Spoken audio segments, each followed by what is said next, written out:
Cette semaine, dans le balado, on tombe en amour avec un bad boy. Oh oui, je pense que c'est la thématique commune de la plupart des films. Bienvenue à mon ciné balado en compagnie de Patrick Marleau et Jean-François Breton. Salut Jeff. Salut. Ouais, il y a quelque chose de je sais pas si c'est... Je connais pas tous mes termes toxiques, ne les pratiquant pas moi-même, là, mais de male gaze ou de gaslighting ou quelque chose comme ça, là, quand Nosferatu, sa manière de vouloir convaincre, là...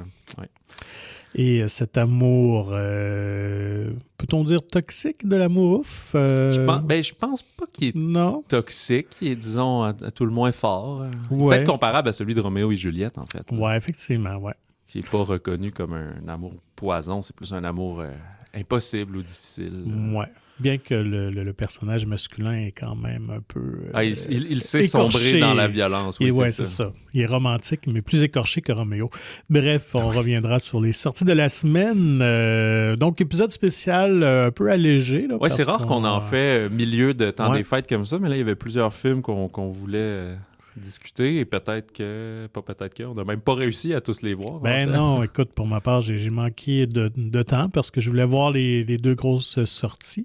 Mais on y reviendra parce que quand même, c'est une semaine très tranquille en termes d'actualité et bande-annonce, parce qu'évidemment, tout le monde à Los Angeles, oui, c'est ça, profite du temps des fêtes. Mais on a quand même annoncé en grande pompe, je pense que c'était lundi sur les réseaux sociaux, le sujet du prochain film de Christopher Nolan. Oui, c'est vrai. Ouais. Qui a comme étonné, je pense, mais ça peut être très intéressant. Nolan qui nous prouve encore qui aime sortir des sentiers battus puis se renouveler. Oui, puis je pense que juste du sujet, on le sait que ça va durer 3 heures encore une fois. Là. Est-ce que c'est Ulysse ou Homère? C'est l'Odyssée d'Homère. L'Odyssée d'Homère, ouais, OK. Fait qu'on ne sait pas du tout qui va jouer qui parmi tout son casting. Selon le casting, je pense que ça devrait être Matt Damon qui est la tête d'affiche. Donc, il devrait jouer le héros plus que principal. Tom Holland? Moi, je pense qu'il va jouer son fils Télémac. OK. Oh, tu connais plus j'ai vu récemment parce que on a vu cette fable-là portée à l'écran, mais dans un tout autre traitement. Qui était The Return avec Ralph Fiennes puis Juliette Binoche. Puis qu'on a parlé en coup de vent parce que c'est une sortie super limitée, voire sortie technique. Là. On a enterré. Il doit être déjà sur les plateformes, en fait. Mais qui est une version très réaliste de... J'oublie toujours le héros de l'Odyssée. Je vais aller le chercher, là, juste parce que ça me tape ses nerfs. Bref, Christopher Nolan, donc on va pouvoir voir ce résultat-là à l'été 2026. Sur IMAX, assurément, qui va réserver encore 3 semaines d'écran comme Oppenheimer. Donc, à l'été... Et ceux qui avaient peut-être été déçus du traitement plus cérébral d'Oppenheimer, peut-être qu'on va avoir quelque chose à la 3 de Wolfgang Petersen. Là. Je ne sais pas si on va être dans l'action pas mal. Ouais, j'imagine que oui. À suivre, mais donc Christopher Nolan qui nous surprend donc avec cet hommage au film biblique et de péplum des années 50. Fait que, à suivre. Écoute, c'est pas mal tout. Honnêtement, il n'y a pas d'autre chose que circuler de si intéressant. Donc, abordons directement les sorties de Noël qui a eu lieu il y a 2 jours. Puis en même temps, on va parler d'un film qui va prendre aussi l'affiche la semaine prochaine, qu'on a eu la chance de voir. Tu veux commencer par quoi? Par Nosferatu? Allons avec Nosferatu, qui a quand même surpris parce qu'il est ouvert, je pense, à 14 millions le jour de Noël. Pour un film d'horreur artistique, je pense que ça a déjoué un peu les pronostics de l'industrie parce qu'on lui donnait comme un 20 millions probablement pour le week-end en fait à venir, mais ça vient d'augmenter comme à 50 millions. Oui, il fait courir les foules. 4e film, si je ne me trompe pas, de Robert Eggers, lui qui avait offert en ordre chronologique The Witch, The Lighthouse et The Northman. Alors, il a raté l'occasion de faire The Nosferatu. Ça aurait été très laid, fait que c'est bien correct.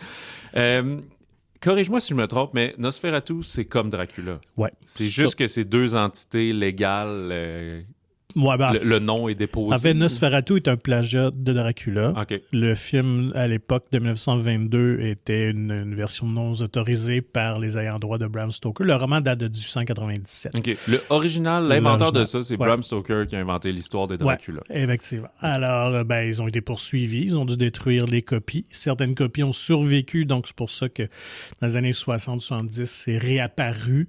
On a quand même droit à des versions disponibles en DVD sur plateforme, là. Mais effectivement, c'est ça. Fait qu'on a repris essentiellement le roman de Bram Stoker, puis on a changé les noms. Puis au lieu que ça se passe à Londres, ça se passe en Allemagne. Exact, c'est ça. Voilà.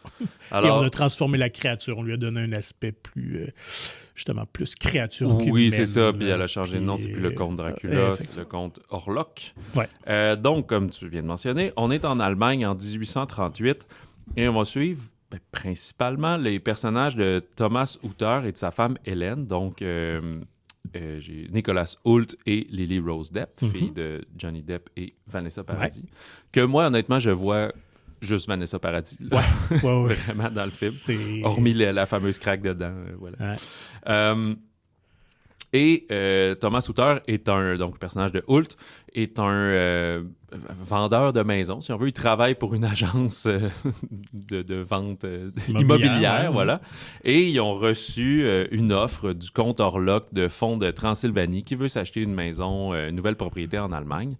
Alors, lui, il va être obligé de faire le voyage très sinistre, très weird, à cheval, se rend chez le comte, a des visions très bizarres et feel vraiment pas bien. Et ce qu'on comprend, c'est que le fameux comte Orlok, incarné derrière plein de prothèses par Bill Skarsgård, est un vampire, sans qu'on le nomme, puisque personne ne sait c'est quoi, mais nous, en tant que spectateurs, on le sait. Et que lui, son but, c'est donc de venir en Allemagne parce qu'il y a des visions de la fiancée, la femme de Thomas Hutter, donc Lily Rose Depp. Il y a des visions d'elle, il veut qu'elle le marie lui, et il y a une espèce d'attirance, comme on voyait dans Bram Stoker, très sexuelle et par la succion du sang et le mordre dans le cou et toutes ces affaires-là. Fait que ça lui fait avoir des visions d'horreur, des choses comme ça. Et tout ça va mener à des espèces de cataclysmes sur tout l'entourage et une bonne partie de l'Allemagne. Et viennent jouer d'autres personnages. Aaron Taylor Johnson, qui est un ami justement de cette famille-là, donc qui soutient Hélène. Willem Dafoe, qui va être une espèce d'enquêteur occulte, justement, à qui on fait appel. Et aussi, j'ai oublié son nom, lui qui a la voix la plus grave du monde. Ralph Ineson aussi, qu'on avait vu dans le film de Possession qui était paru cet automne là, j'ai oublié attends, je te trouve le titre, l'origine de First Omen. C'est lui avec la grosse voix très sombre et tout. C'est un peu ça. C'est un film qui mélange sexualité et vampirisme, mais on n'est pas dans Blade là, ou dans...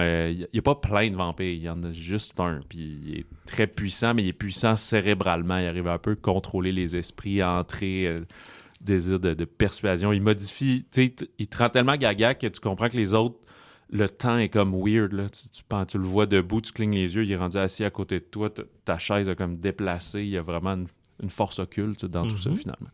Et la grande force du film, c'est le look. C'est la direction artistique, la mise en scène, les jeux de caméra de Eggers. On voit que c'est, comment on pourrait dire, plus des cinéastes techniciens là, qui capotent sur le jeu de l'image, sur l'image. Ce qu'on voit, le son aussi, la musique de... J'ai oublié son nom, mais très lugubre. J'ai essayé de l'écouter. Je l'ai mis chez nous subtilement là, entre deux chansons de Noël. Ma blonde dit, qu'est-ce qu'on écoute? C'est donc bien sinistre. Tu sais, des petits morceaux de violon agressants de 1 minute 20. Je vais dire, ouais, non, c'est pas... fait pas partie des trames sonores à écouter et capoter. Là. On peut l'écouter d'une manière plus analytique, là, si on veut, parce qu'elle est vraiment au service du film, plus que... une belle mélodie romantique, mettons. C'est ça. Fait que toi, t'as pas eu le temps de voir le film, t'as eu un contretemps. Oui, c'était prévu hier soir. Malheureusement, je n'ai pas pu le faire, mais écoute, comme tous les commentaires que je vois, c'est que esthétiquement, ça a l'air vraiment renversant à couper le souffle, mais que l'histoire est peut-être trop connue, qui fait que ça renouvelle pas tant le genre. C'est un peu c'est comme une histoire, c'est refaire un film classique, fait que c'est probablement la meilleure version qui a été faite. Là. Vous pourrez le jouer des comparaisons avec Bram Stoker de Coppola, oui, pas Scorsese. Coppola est vraiment différent dans son traitement. Il était très flash, quasiment giallo dans ses couleurs, puis beaucoup plus sexuel. Ici, Nosferatu est un petit peu plus soft là-dessus. Là. Toujours moins sexuel que Baby Girl, ça c'est sûr. Fait que... mais si vous aimez, justement, là, tous les films de Eggers, Northman en était un qui était très léché là, dans sa mise en scène, ses couleurs, les scènes de nuit. C'est même pas des nuits à l'américaine, c'est plus des nuits recréées en studio avec du map painting, des choses comme ça qui est très intéressant. Quand Thomas arrive au château et tout, là, tout est déroutant, la calèche qui arrive tout seul. Il y a beaucoup de chiens, d'animaux qui aboient, qui crient. C'est quand même très effrayant. Le film commence avec une couple de jumpscares. Un au début, il y en a à l'occasion de... Mais c'est comme des jumpscares raffinés, c'est-à-dire pas le côté cheap de vraiment un horror flick que tu le vois venir. Il y a vraiment une tension là. Tu sais, quand la caméra bouge, puis tu cherches il va-tu avoir de quoi dans le couloir, puis... Ouais, vraiment du grand cinéma. Après, comme tu dis, c'est une histoire que même si je pensais que je la connaissais pas, finalement, je la connais. Puis c'est un film de quand même 2h10, là. C'est la mode ces temps-ci, là, si on veut bien prendre le temps de raconter l'histoire et tout. Mais les comédiens, tout le monde est vraiment bon. L'air de rien, Bill Skarsgård est en train de se faire toute une filmographie de méchants. Deuxième fois qu'il joue un vampire, si on inclut Hemlock Grove, la série qui est dans les débuts de Netflix, là, où il y avait des loups-garous puis des vampires, mais qui n'avaient rien à voir avec Twilight. Puis, il y a un sapré look, là, il est vraiment pas le Dracula qu'on imagine. Là. Ouais. Là, il y a une espèce de moustache à la Hogan ou de vieux... sudiste, séparatiste, quasiment. Là. OK. la moustache là, qui fait le tour de la bouche, mais qui tombe dans les lèvres. Là. Puis un grand manteau de fourrure tout le temps. Il n'y a pas de moment où il se transforme en chauve-souris ou quelque chose comme ça, mais tu vois qu'il vole dans la nuit. On voit dans la bande-annonce l'espèce d'image de sa main qui fait de l'ombre sur la ville, qui grossit, ou sur le visage de Lily Rose Depp. C'est vraiment cool, ces scènes-là. J'ai de la misère à... j'imagine que c'est un peu de l'effet numérique pour certains, là, mais comment on voit tout ça. Ça doit être un harmonieux mélange d'effets pratiques puis d'effets numériques. Et justement, Lily Rose Depp, moi, une comédienne que j'aime beaucoup. Fait que, j'ai l'impression qu'elle va passer sous le radar un peu parce que c'est un film d'horreur, puis souvent on regarde ça un peu de haut. Peut-être qu'elle aurait à ce moment-là, moi je pense, une mention en rôle de soutien, peut-être, parce que c'est le genre de film où il y a tellement de personnages que c'est dur de voir qui est le principal. Tu sais. Pendant longtemps, c'est Nicholas Hoult, jusqu'à temps que là, on suive plus le comte Orlok, puis ça devient plus sur Lily Rose Depp, sur Ellen. Fait que tout le monde se partage la tâche. Tu sais. Elle est vraiment bonne. Il y a des moments, elle est un peu dans son espèce de possession, puis c'est un jeu physique qu'elle fait réellement. Aussi, c'est une bonne performance audacieuse, beaucoup de nudité de sa part là, qui est exigée. Fait que je pense que ça prend une certaine dose de courage pour faire. Je pense qu'elle est très à l'aise pour avoir fait la série The Idol. Je connais moins sa filmographie. C'est ça qui était assez controversé. Je pense que c'était l'année dernière que ça avait sorti. Là. Mais fait que. Non, c'est ça. À ce niveau-là, elle semble pas avoir de problème. Puis je l'ai jamais vu, mais je sais qu'elle joue dans des rôles. Elle a fait des rôles français aussi à l'occasion. Puis j'ai l'impression qu'elle est vraiment fluide dans les deux langues parce qu'en anglais, elle a pas d'accent du tout. Non, j'ai déjà entendu en entrevue. Puis effectivement, elle partage son temps entre Los Angeles et quand même Paris. Donc elle va à l'occasion séjourner là-bas. Donc écoute, moi j'ai bien hâte de le voir quand même. Je suis curieux. Je pense qu'on va en entendre parler pour les Oscars, à tout le moins, tous les prix techniques, assurément. Puis Skarsgård aussi, ça, il est super bon. Je pense que c'est sa vraie voix, mais c'est un nouvel accent. Il parle grave. Il me fait penser d'une certaine manière à l'acteur qui travaillait avec Guillermo del Toro puis qui fait toujours genre des personnages puis des créatures mais Doug Jones. Ouais, c'est ça, que finalement on le voit jamais en lui-même ou presque. Là. Skarsgård est en train de faire ça, ou quand il est en lui-même, il est plus dans des films d'action de genre, des films noirs. On pense à pas Barbac, mais Barbarian, des trucs comme ça. Là, c'était comme un contre-rôle parce que tu dis, ce gars-là fait toujours des méchants, c'est sûr que c'est le méchant. Fait que vraiment une belle carrière. J'ai l'impression que c'est quelqu'un qui aura pas beaucoup de reconnaissance de prix et de ses pairs ou du milieu comme tel, mais qui va être vraiment adoré.